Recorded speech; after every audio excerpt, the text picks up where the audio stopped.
잠언 29장 3절에서 14절. 우리 한 목소리로 함께 읽도록 하겠습니다. 지혜를 사모하는 자는 아비를 즐겁게 하여도 창기와 사귀는 자는 재물을 잃느니라. 왕은 정의로 나라를 견고하게 하나 뇌물을 억지로 내게 하는 자는 나라를 멸망시키느니라. 이웃에게 아첨하는 것은 그의 발 앞에 그물을 치는 것이니라. 악인이 범죄하는 것은 스스로 올무가 되게 하는 것이나 의인은 노래하고 기뻐하느니라. 의인은 가난한 자의 사정을 알아주나 악인은 알아줄 지식이 없느니라. 거만한 자는 성읍을 요란하게 하여도 슬기로운 자는 노를 그치게 하느니라. 지혜로운 자와 미련한 자가 다투면 지혜로운 자가 노하든지 웃든지 그 다툼은 그침이 없느니라. 피 흘리기를 좋아하는 자는 온전한 자를 미워하고 정직한 자의 생명을 찾느니라. 어리석은 자는 자기의 노를 다 드러내어도 지혜로운 자는 그것을 억제하느니라. 관원이 거짓말을 들으면 그의 하인들은 다 악하게 되느니라. 가난한 자와 포악한 자가 섞여 살거니와 여호와께서는 그 모두의 눈에 빛을 주시느니라. 왕이 가난한 자를 성실히 신원하면 그의 왕위가 영원히 견고하리라. 아멘.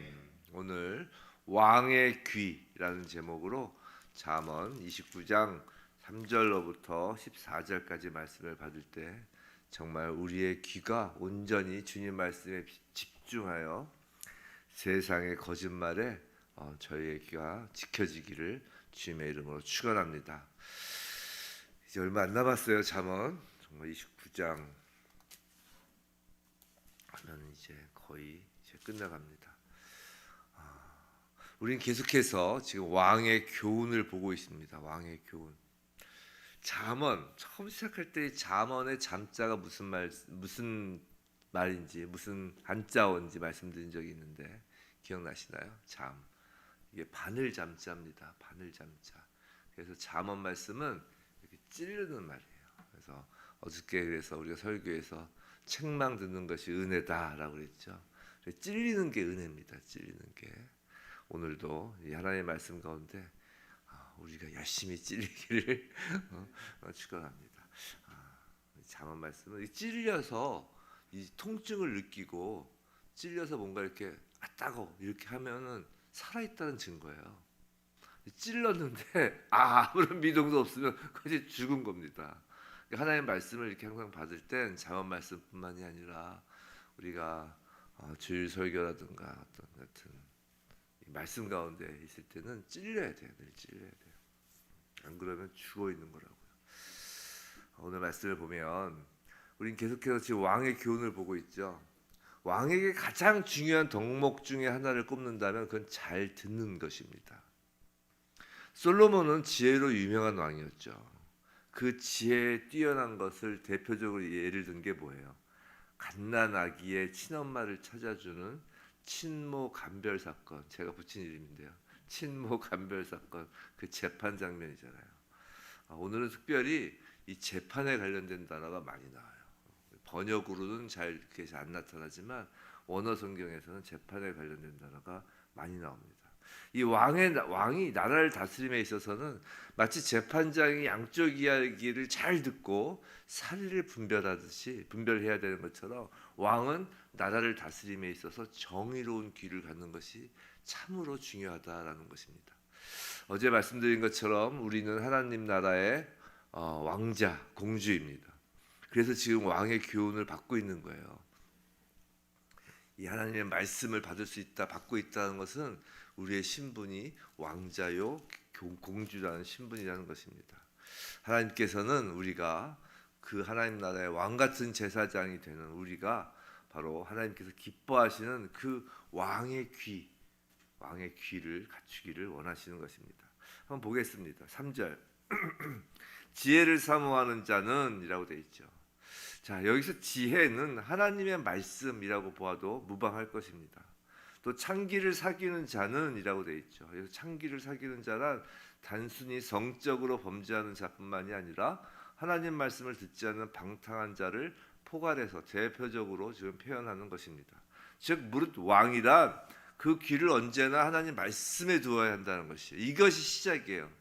이 아침에 여러분께서 하나님 말씀을 사모하여 나왔잖아요. 우리가 날마다 성경 말씀에 귀 기울이잖아요. 이것이 왕의 귀를 갖추는 첫 번째 단추이고 첫 걸음입니다. 기초라는 것이에요. 여기서부터 시작된다는 것이에요.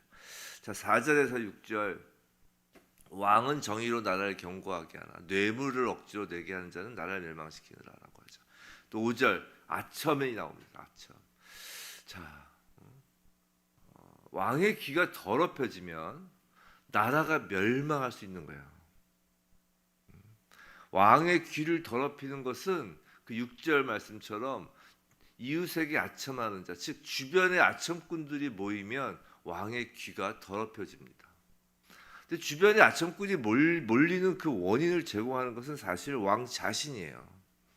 왕이 정의로, 즉 공명정대하게 나라를 다스리는 것보다 오히려 뇌물을 억지로 내게 하는 것, 즉 자신의 탐욕을 만족시키는 것에 관심을 갖는다면 자연스럽게 왕 곁에는 충원을 하는 사람이 아닌 아첨꾼만 모여들게 되는 것입니다. 그래서 나라는 망하는 것이죠. 다윗 왕을 한번 우리가 생각해 보면 다윗이 왕으로서 뛰어났던 점이 무엇일까요? 다윗도 인간적인 한계가 있었습니다. 다윗도 자식 농사 제대로 못 졌죠. 압살롬을 보세요. 뭐 가정적으로 뭐 딱히 다윗이 뭐 잘한 것 같지는 않아요. 그죠? 그래서 다윗이 왕으로서 뛰어난 점은 늘 자신의 귀를 열어두었다는 것이에요. 정의로운 말에, 즉 자신에게 충원을 하는 그 말에 귀를 열어두었다는 것이죠. 다윗이 밧세바를 범하는 그 끔찍한 죄를 지었을 때 선지자 나단이 여러 사람 앞에서 그 잘못을 질책하죠. 99마리 양 갖고 있는 사람이 한 마리 양을 도적질했다. 그러니까 다윗이 어찌 내 나라에서 그런 일이 있을 것이냐 막 그렇게 노하니까 나단이 바로 당신이요 그랬잖아요. 그 다윗이 바로 회개하죠. 왕인데 한마디로 망신당한 건데 어떡하겠어요? 보통 일반적인 왕이면 저놈을 죽여라 막 그러죠. 다윗은 곧바로 자신의 죄를 인정하고 회개했어요. 그런 다윗이기 때문에 하나님의 마음에 합한 자라는 평가를 받는 것이 아닌가 싶습니다. 참된 왕은 죄를 짓지 않는 자가 아닙니다. 언제나 하나님 말씀을 듣고 찔려서 진정으로 회개하는 자입니다. 바로 우리가 지금 왕이라고요. 7절, 의인은 가난한 자의 사정을 알아주나 악인은 알아줄 지식이 없느니라라고 합니다. 여기서 사정을에 해당하는 원어 단어의 뜻이 송사, 심판이란 재판 용어예요. 자, 의인은 가난한 자를 이제 심판하고 재판할 때 사회적으로 즉 힘이 없고 자신들의 손을 들어준다고 해도 아무런 뭔가 물질적 보상을 해줄 수 없는 그런 가난한 자들, 그들의 말을 무시하지 않고 왕은 들어야 된다는 것이에요.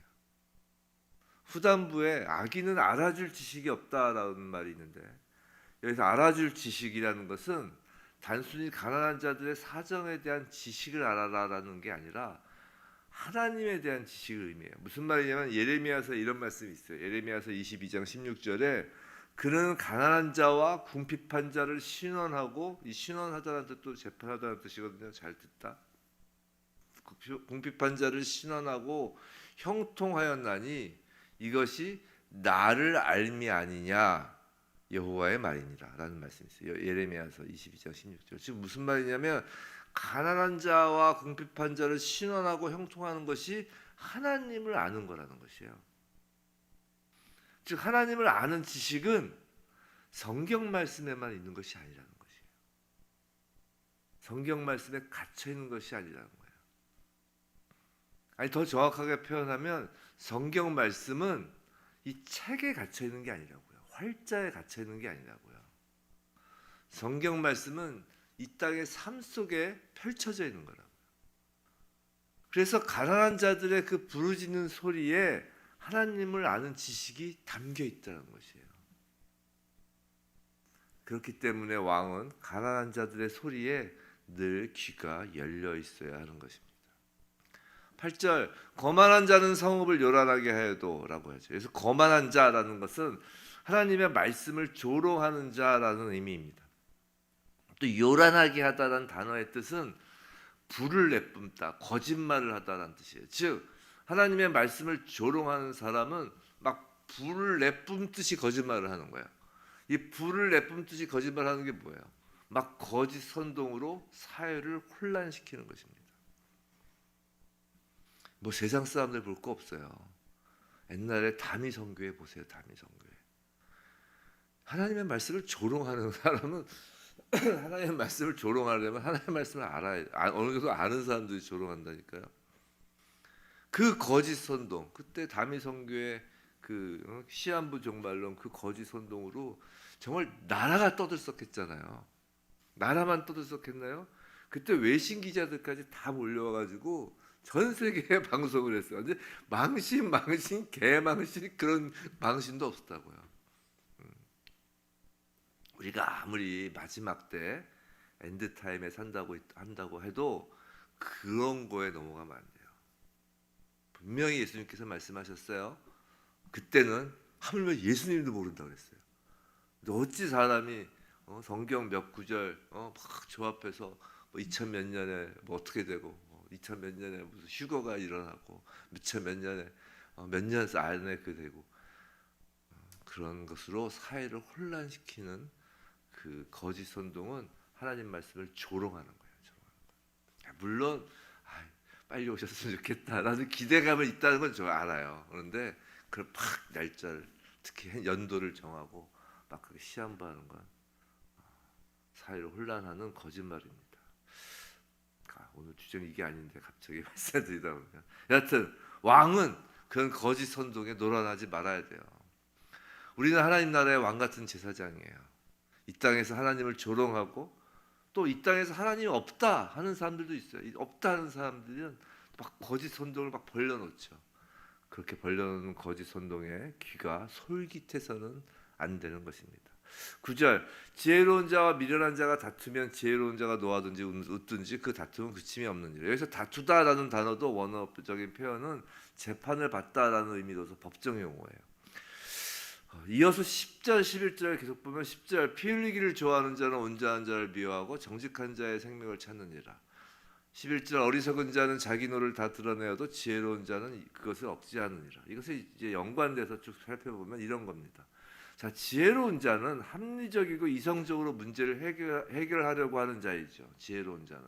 하지만 미련한 자들은 막 화를 내고 막 누군가를 막 비웃는 등 감정적이고 즉흥적으로 일을 처리하려고 이제 합니다.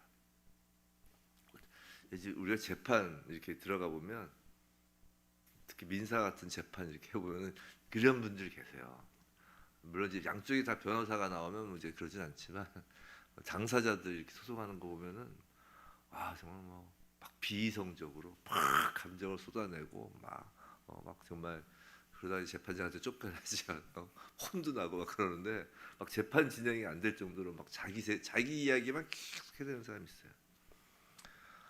그러면 이제 뒤에 방청객으로 앉아 있어도 평정심을 잃는다고. 야 대단하다 막 그러면서 재판장인 왕은 그렇게 막 큰 소리 치는 사람에게 이렇게 귀가 넘어가는 것이 아니라 늘 마음의 평정심을 유지해야 한다는 것입니다. 그리고 마음의 평정심을 유지해서 정말 누가 피 흘리기를 좋아하고 있는지를 봐야 되는 거예요. 누가 온전한 자를 미워하고 있는지를 판단해야 된다고요. 누가 생명을 해치려고 하는지 분별할 줄 알아야 된다는 것입니다. 막 세상에서 정의로운 수를 외치고 막 자기가 정말 정의로운 것처럼 보여도 왕은 정말 누가 생명을 해치려고 하는지를 봐야 된다는 것이에요. 누가 자기 절제 없이 분노를 바라고 있는 악인인지를 듣고 판단해야 하는 것입니다. 목소리가 크다고 해서 다 옳은 것이 아니에요. 하나님 나라의 청지기인 우리는 분별할 줄 알아야 돼요. 그래서 정말 생명을 누가 더 존중하고 있는지, 누가 피를 흘리려고 하고 있는지, 누가 온전한 자를 미워하고 있는지를 잘 듣고 분별해야 하는 것입니다. 12절 관원이 거짓말을 들으면 그의 하인들은 다 악하게 되느니라. 여기서 관원이란 말은 통치자로 번역될 수 있는 말이에요. 즉 지금까지 봤죠. 왕의 그 아첨한 왕에게 아첨하는 거짓말, 그것도 거짓말. 그래서 거짓말은 앞에서 이야기한 그 모든 우리 귀에 들리는 이야기들 지금 포괄하는 것이에요. 아첨하는 거짓말, 선동적인 거짓말, 미련하고 피 흘리기를 좋아하는 자의 거짓말 등 그런 것들을 왕이 들으면, 즉 왕의 귀가 거짓말에 노란하게 되면 그 국가를 다스리는 관리들이 악인들로 채워질 것이라는 것입니다. 13절 가난한 자와 포악한 자가 섞여 살거니와 여호와께서는 그 모두의 눈에 빛을 주시느니라. 그런데 성도 여러분, 우리가 하나님 나라의 왕 같은 제사장으로서 이 땅을 다스리는 삶을 살아갈 때, 지금 하나님은 우리를 이 땅에 보내신 것은 이 땅을 다스리라고 보내신 거예요. 다만 우리는 예수님처럼 다스려야 되는 것이죠. 나는 섬기는 자로 오셨다고 했잖아요. 하나님 나라의 왕은 이 땅에서 섬기는 모습으로 다스리는 것이죠. 어쨌든 우리는 다스리라고 보냄을 받은 거예요. 창세기 때 첫 창조에서 아담에게 이 피조 세계를 다스리라는 것과 똑같은 거라고요. 하여튼 이 땅을 다스리는 삶을 살아갈 때 늘 염두에 둬야 하는 것은, 이제 아담이 이제 죄를 졌잖아요. 그래서 아담 이후로 이 타락한 인간 세상임을 염두에 둬야 돼요. 이 우리가 다스리는 세상이 샤방샤방한 나라가 아니라는 것이죠. 타락한 인간 세상이라는 것이에요. 즉 가난한 자와 포악한 자, 그래서 포악한 자는 지배자, 압제자로도 번역되는데, 여하튼 이 세상은 가난한 자와 포악한 자, 지배자, 즉 약자와 강자가 섞여 살게 되어 있다는 것을 늘 염두에 두어야 한다는 것이에요. 그런데 그 약자와 강자 그 모두의 눈에 빛을 주시느니라 라고 지금 해요. 그 빛을 주시느니라 해서 빛은 생명으로도 해석됩니다. 또 빛이신 예수 그리스도, 즉 생명이신 예수 그리스도를 가리키는 것이에요. 무슨 말이냐면 우리가 이 땅의 왕으로서 다스릴 때 예수 그리스도 이외에 그 누구도 가난한 자와 포악한 자, 약자와 강자가 섞여 살고 있는 이 세상을 그 누구도 자신의 정의관으로 한쪽 편을 쓸어버리는 일을 할 수 없다는 것이에요. 즉 가난한 자를 위한다고 하여 지배자층을 모두 쓸어버리려 한다거나, 또는 강자의 편을 들어 약자를 모두 쓸어버리려고 해서는 안 된다는 것이에요. 약자와 강자가 함께 공존하여 서로 살게끔 하나님이 만들어 놓으신, 하나님이 놓아두신 이 세상을 우리가 그것을 마음대로 우리가 좌지우지해서는 안 된다는 것이에요.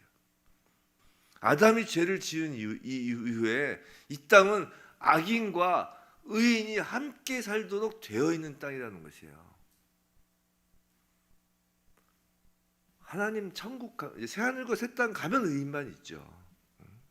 근데 우리가 이 땅에 다스리도록 보냄을 받았다는 거 아니에요. 무슨 말이냐면 모두에 대한, 즉 강자든 약자든 가난한 자든 포악한 자든 모두에 대한 주권을 가지신 분은 오직 빛이신 주님께만 있다는 것을 명심해야 된다고요. 최종 재판장을 언제나 여호와 하나님이심을 왕은 명심해야 한다는 의미입니다. 이 왕의 귀는 하나님의 말씀과 하나님의 주권 안에만 들어 있어야 돼요. 이게 매우 우리에게 시사하는 바가 큰 게 그렇기 때문에 우리 기독교인 예수 믿는 사람들은 신앙적으로는 본질적으로는 편협하다고 평가받을 수 있지만 실질적으로는 편협하지 않은 거예요. 그래서 그런 거 하면 안 되는 거예요. 절 가서 그 문화재 다 불태우고 그러면 안 되는 거예요. 그래서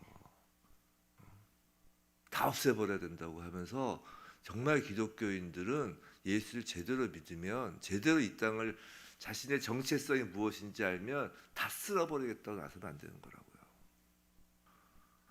즉 십자군 전쟁 같은 거 버리면 안 되는 거예요. 가끔 너무 이 신앙적으로 그런 게 맹신이에요. 사실 맹신이라는 게 바로 그런 겁니다. 다 쓸어버려야 된다고. 다른 종교는 다 아웃, 아웃. 우리나라는 그럼 기독교인만, 기독교인만. 그게 말이 돼요? 물론 우리나라에 하나님 나라가 임하길 원합니다. 저도. 근데 이 땅에서, 즉 예수님 재림 이후에 우리가 들어가는 새하늘과 새 땅이 아니라 이 땅에서 우린 기독교인만 살 거야. 나머지 종교 갖고 있는 사람은 다 나가. 그게 말이 되냐? 그게 바로 전체주의잖아요. 전체주의. 그러면 안 된다라는 것이에요.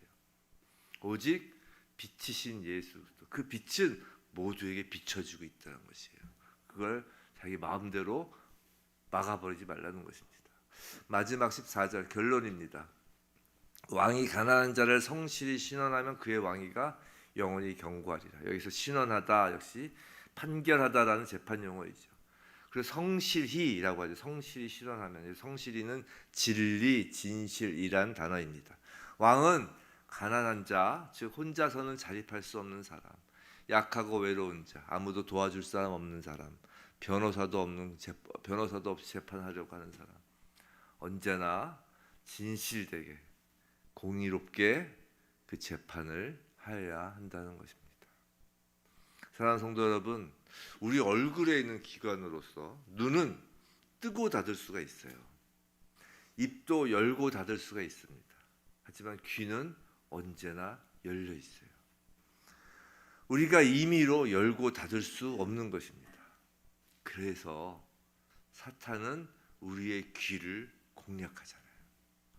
우리의 귀에 소곤거리는 아첨으로 유혹을 하기도 하고 막 소란한 선동으로 분별력을 떨어뜨리기도 하며 거짓말로 미혹하기도 합니다. 또 으르렁으르렁 피를 흘리려는 고함 소리로 두려움에 빠뜨리기도 하는 것이에요. 우리가 왕의 귀로서 그 모든 사탄의 소리를 이겨내기 위해서는 우리 귀가 어차피 열려 있잖아요.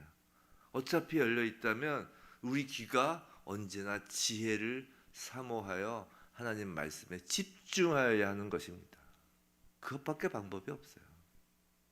하나님 말씀을 듣지 않는 귀는 그래서 왕의 귀로 적절하지 않은 것입니다. 부디 날마다 우리의 귀를 이 왕의 귀로 빚어가시는 이 하나님의 말씀을 사모하여 왕의 분별력을 가지고 하나님의 청지기로서 이 땅을 다스리는 우리 모두이길 주님의 이름으로 축원합니다.